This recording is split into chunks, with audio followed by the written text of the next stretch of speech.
Marie-Emmanuelle Lavenir, bonjour. Bonjour. Alors vous participez pour la première fois à ces rencontres boss-prof. Pourquoi avoir fait cette démarche ? Parce que j'avais envie de rencontrer des professionnels et moi qui suis nouvellement dans l'enseignement, connaître un peu le ressenti et les attentes d'un professionnel aujourd'hui par rapport aux jeunes qui vont se lancer sur le marché du travail avec un projet professionnel aussi. Alors c'est vrai que vous êtes un peu atypique car vous étiez dans une entreprise avant d'être enseignante. C'est vraiment deux mondes différents, vous pouvez le jauger vous-même. Ah, complètement. Moi je viens donc du monde professionnel où j'ai fait plus de 30 ans dans mon métier.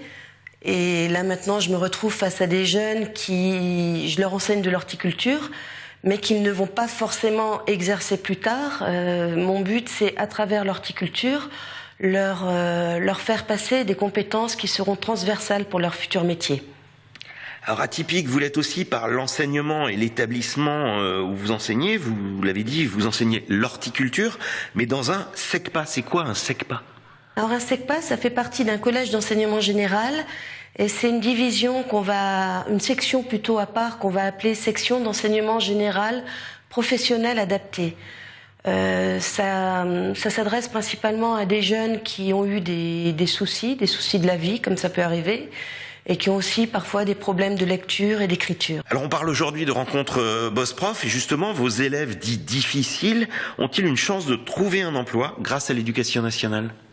Je pense que oui, dans la mesure où il faut juste qu'ils prennent conscience que les enseignements qu'on leur apporte en SECPA, aussi bien les professeurs des écoles que les professeurs de lycées professionnels, leur fassent un déclic et puissent les amener très très loin au niveau de leur projet professionnel.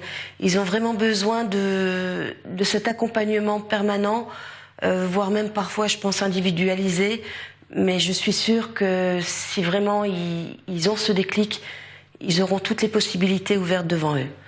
Alors vous êtes dans le concret en enseignant l'horticulture, mais on parle toujours de la baisse du niveau moyen en français et en maths. Est-ce que concret, comme vous, et acquisition de fondamentaux sont incompatibles ?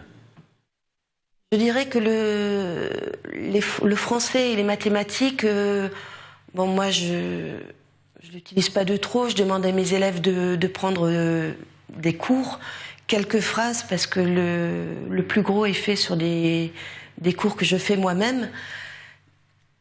Mais incompatible, non. Je pense qu'un élève qui a des difficultés à l'écriture et à la lecture peut tout aussi bien y arriver qu'un jeune qui sera super bon en français, par contre qui ne sera beaucoup moins autonome, qui sera beaucoup moins curieux, qui sera beaucoup moins à l'écoute de son professeur.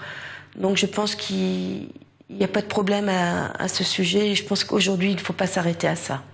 Marie-Emmanuelle Lavenir, merci. Merci à vous.